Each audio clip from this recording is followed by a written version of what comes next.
Can a cruise line promise you obstructed view and then actually give you no view? I'm on board the MSC Poesia right now. I'm going to show you all around this cabin, and we gotta talk about the view.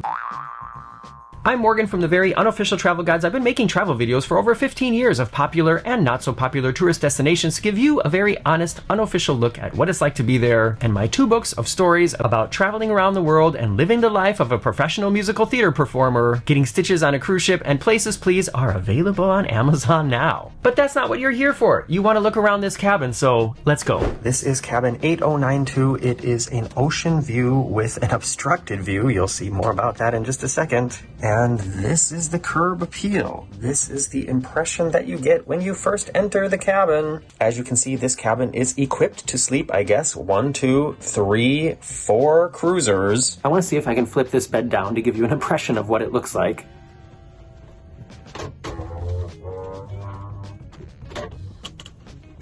I actually thought this was going to be way more cramped with those beds down, but that's not too bad. So POV, you're laying on the bed and these bunk beds are down. You know what? It reminds me of being in a camper or on a sailboat. I see there are ladders on the sides, which I assume would go then here. I personally have never stayed in a cabin set up like this, and I usually don't cruise with 3 other people, regardless of it being children or adults. So it's interesting to see for me. The colors in this room are, I would just say, not very modern. The ship is almost 20 years old now, and parts of it have been updated, and parts of this cabin have been updated, but there are parts that are showing signs of wear and tear. This chair, for instance, these pillows are stained and tired. I mean, dang.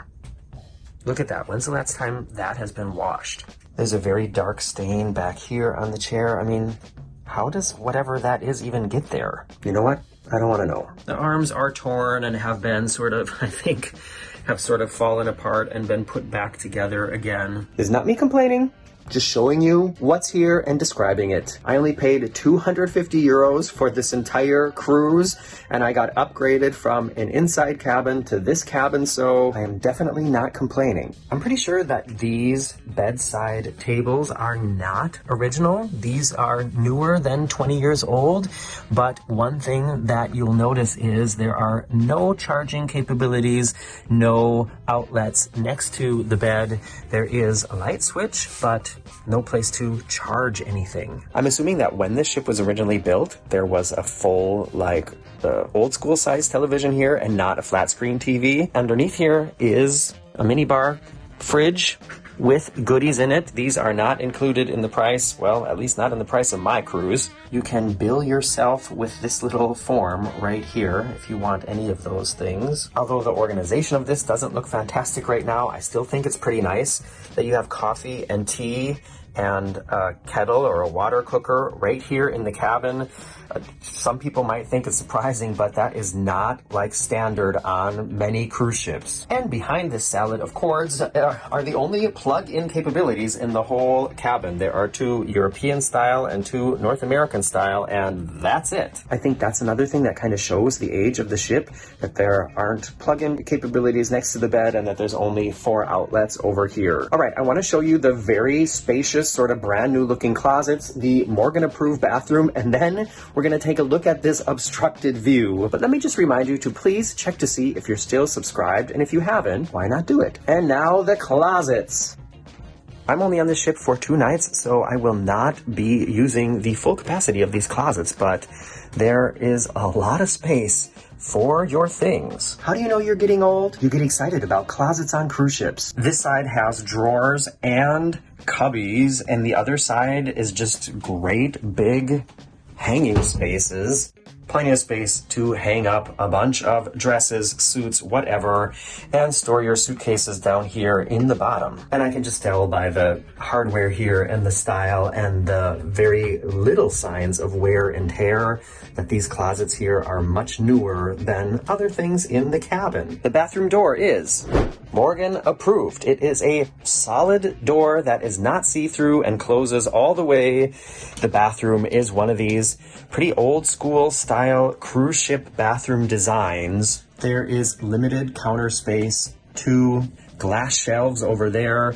There is some space down here to put things, but I don't know. How often do you put stuff down there? When you're cruising, do you also use the space underneath the sink? I took a shower this morning and I was surprised there's pretty good water pressure here compared to many other ships I've been on.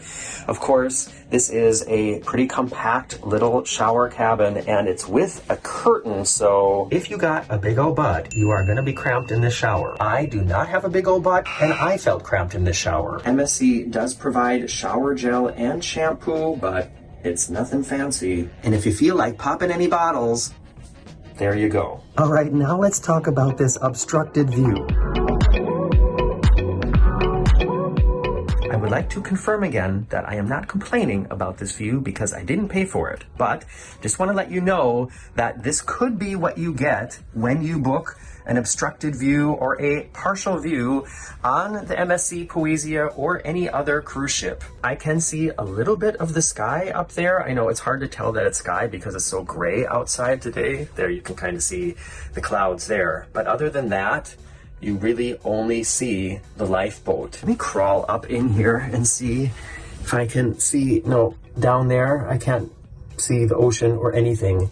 It's just lifeboat for me. Whew, I have to tell you all, I did not sleep well last night. We left Hamburg, Germany around 8 o'clock in the evening, and there is a huge storm happening out here. When you cruise into or out of Hamburg, you're on the River Elbe first, and of course, that is a little bit more shielded from the elements, but as soon as we left the mouth of the river and got out onto the open sea, it got real. I actually fell asleep before it started getting rocky and rolly, and then I woke up at midnight. And everything was moving and creaking, and you know how it is. I think for 2 people or maybe 2 people and 1 small child, this could be a very comfortable cabin to stay in. And of course, if you can get a really good deal, it's still better to have a little bit of natural light in your cabin than have a total inside cabin. But honestly, if the price of this obstructed view is